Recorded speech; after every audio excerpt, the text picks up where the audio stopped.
بسم اللہ الرحمن الرحیم۔ یہ واقعہ ہے حضرت ایوب علیہ السلام کا۔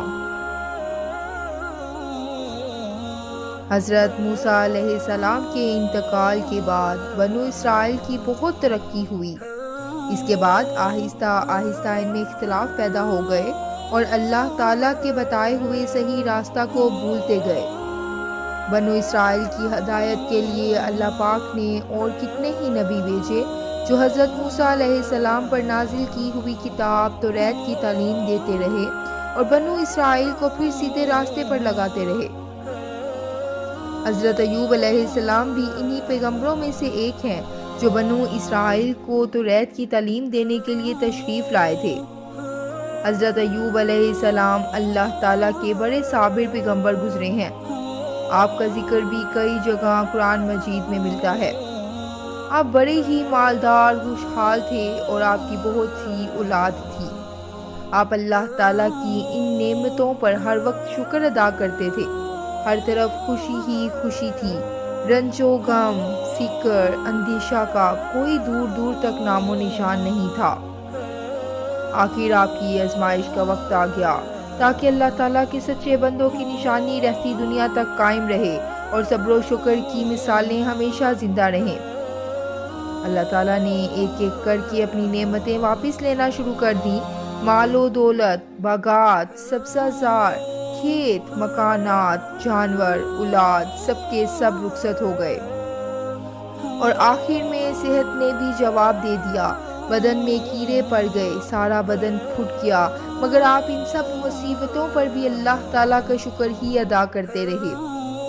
اللہ تعالیٰ ہی کی یاد میں لگے رہتے، شکوہ شکایت تک نہ کرتے، نہ شکری کا ذکر ہی نہیں کیا۔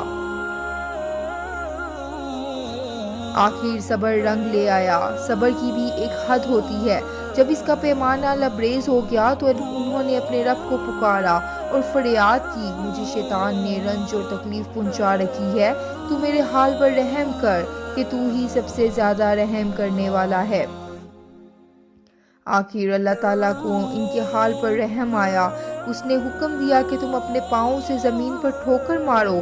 ٹھوکر ماری تو ایک چشمہ نکلا۔ اس پر اللہ تعالیٰ نے فرمایا کہ تمہارے نہانے اور پینے کے لیے ٹھنڈا پانی موجود ہے۔